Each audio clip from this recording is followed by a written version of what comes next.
The artist would like to state that the piece you are about to see is inspired by Murat. That is to say that all the good, cool boss girl bits are true, and any bit that could potentially get her in trouble is complete fiction. Or at the very least, wildly exaggerated for dramatic effect. Thank you, and enjoy the show.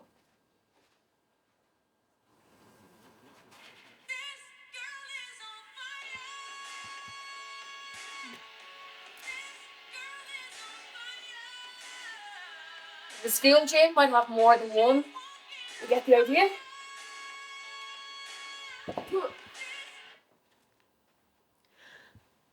I can't control my face. It has a mind of its own. Whatever I'm thinking, feeling, it's right here, written all over me, plain as day. There's worse ways to be, if you ask me. But it can get me in trouble. Sir, can I go after her? Alex, she's not well. Yeah, and? I'm not being smart. I'm just concerned about my friend and I'd like to check on her. What's that supposed to mean? A bit of an overreaction and not a very kind thing to say, sir. So you're allowed to tell me I won't amount to much and I just have to take it? Not likely, sir. You can probably imagine all the other bits of that conversation. You're going to have to do that a bit here to keep up, yeah? But if you need help, just close your eyes and visualise a man in his mid-30s at the top of a classroom full of 15 and 16-year-olds with steam coming out his ears, cartoon style. He was fuming. But what did he expect? I was taught never to let anybody disrespect me, and I don't make exceptions for teachers. Code of conduct. The school has one. Discipline this and timekeeping that, but whatever. More importantly, I have one. I don't have it written down or anything, but it's in here. Don't be disrespectful and don't let anybody disrespect you. Don't let anybody talk down to you. Don't get in fights. But if you have to fight, win. Not every teenager has a code and it shows. You can tell by the way they go on. Acting up and causing trouble. I'm not a troublemaker. I only talk back when someone asks for it. And Mr. Byrne has been asking for it for years. I'm not saying everyone in this class is an angel, but nobody's learning anything from a teacher who regularly refers to you as brain dead. That's his favourite turn of phrase. And I've had enough. Before you go thinking that I'm some lippy, cheeky tattletale, let me tell you a bit about me. I'm helpful, caring, ambitious, funny, and organised. My biggest strength is my family. And my biggest weakness? Spiders. There's simply no need for all those legs. I'm a really great friend, even to people who haven't always done right by me. And I'm not a rat. Ask my sisters, I'm well out of my snitch phase. I have a life plan. I know exactly where I'm going to be in 10 years. Good job, good husband, first baby of 2. I'm going to be a paediatric nurse. Caring runs in my family. Alex is fine, by the way. I finally catch up to her in the bathrooms after Mr. Byrne slowing me down with all of this, and she's okay. She tells me to head back. She'll just be a minute, but thanks for checking. Always. Head back to class in no rush whatsoever when I hear something coming from the first year lockers. They're shoved under the stairs beside the entrance hall, and I swear I can hear someone crying. I stick my head in, and there's the tiniest first year I've ever seen, sitting in the corner with her head in her school bag. Literally, the bag is open and she's crying into it like she's using it to collect all her tears. Hey, are you okay? She jolts up, cracks her head on her open locker door. There's mascara streaming down her face. She must have half a bottle on her lashes and she looks, frankly, terrified. She asks me who I am, with the saddest little shake in her voice. I'm a Murat. I'm a 5th year. I'm one of the big sisters too. You know, the ones who buddy up with newbies? You look like you could use a buddy. And with that, she burst into tears again. She says she's having a hard time, that she hates it here. She wants to go back to primary school. I know that feeling. I miss being younger. I have such good memories. Like being in bed with my sister one morning and my mum arriving in carrying a cake with a big 6 candle on it and everyone belting out happy birthday. Or sleepovers with my cousin where we try and stay awake all night but end up passing out by about 1 a.m. Or Stormophilia ruining my 10th birthday only for us to win it back with a massive snowball fight. The bigger you get, the more complicated life becomes, and you can't unknow what you know. And she looks so sad. Says she hasn't met any friends yet. And there's this one girl. Is she giving you a stick? She said she'd been slagging her off for the way she looked, her frizzy hair and her no makeup. Been telling everyone the smell under the stairs is her, that she stinks, she doesn't wash, the usual rubbish. I tell her that smell has been there long before her and it'll be there long after she's gone, which makes her smile through all the snot and newly applied makeup that she may need help with in future. This stuff makes my blood boil. Bullying is just disrespect for cowards. Picking on someone vulnerable to make yourself feel like the big man or woman. No one loves school, but it shouldn't make you afraid or miserable. We should all be entitled to an equally boring, uneventful, slightly tedious secondary school experience. But by the looks of this girl, there's a big bold first year walking around who needs reminding she's not the biggest or the boldest in the place. What's your name? Christina. I tell her I'm going to bring her to the vice principal's office and she should tell him what's going on. But this just sends her hysterical again. She begs me not to. It'll only make it worse. Could we not just sit here together for a minute?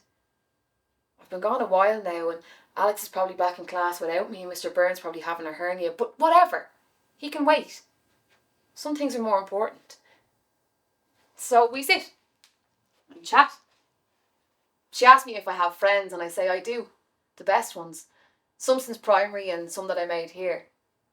They're what makes school bearable. And I promise her she'll find hers soon. And they'll be worth the wait. She asks if I have a boyfriend and I say, yeah, I do. He's pretty great too. We've been together a year but known each other since first year. She's calmer now, so I suggest walking her back to her class after I've helped her fix her face a bit. And here, what's your one's name? I escort Christina to Irish class, telling her teacher we were having a big sister, little sister meeting and that's why she's late. And actually, while I'm at it, could I grab Annalise for a minute? Her face drops. I could have picked her out anyway. I have a radar for people like her. She looks bewildered and a bit freaked, but Mrs. Kennedy waves her out, no questions asked. I wait for her in the corridor. Take a deep breath in. Quickly run through what I'm going to say in my head. Here. Christina's a friend of mine. I hear you've been giving her stick. Not a smart move, pal. You're just as new here as she is, and you've yet to make an impression. You think you can go around behaving how you like, causing trouble? People are watching, observing, taking it all in, forming impressions. And first impressions matter. You can't take them back. Is this how you want to be known? As a bully who picks on vulnerable people to make herself feel better? Because mud sticks, my friend. And 6 years is a long time to walk around with a rep like that. I'm ready. Prepped to put the fear of God in her, to make sure she never so much as looks sideways at Christina again. When she slips out into the hallway, takes one look at me, and immediately bursts into tears. What is going on today? Whoa. Take it easy. She's word vomiting now.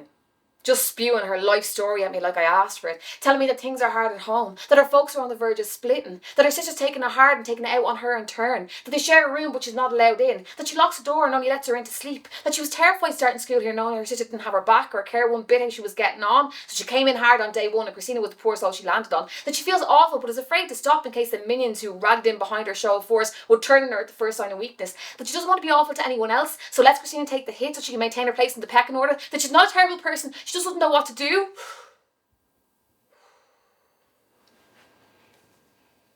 There's always something, isn't there? No one goes on like that for no reason. There's always something else going on underneath. I believe that. No one's born bad.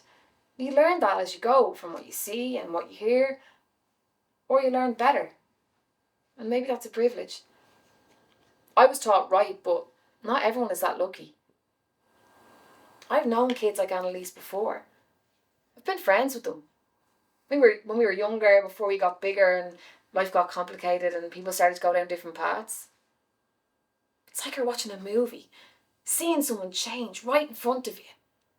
Maybe they start to hang out with a different crowd, or something shifts at home, or maybe their folks just aren't leading by example. And it's sad. Because every little person has such potential, so much in them to give to the world. But no little person can grow up into the big person they have the potential to be without help, without love and support and guidance. I feel really lucky to have that. My family, my friends, I'm surrounded by it. And so, what's that thing people say? You have to pay it forward, don't you? Annalise could be spinning me a story to get herself out of a tight spot, but I believe her. I'm good at reading people. Everyone has a lion face and she's not wearing hers right now. I feel uncomfortably powerful in this moment. And everyone knows you can use your power for good or for evil. I give her a hug. At first she doesn't know what's happening, but then she hugs me back, tight. I step back and look at her. I rejig my speech accordingly. You don't have to be this way. You've got 6 whole years ahead of you here. And it's going to be long and painful if you keep this messing up. Rein it in now while you still can. And the people you lose on account of not being a bitch were never worth having in the first place.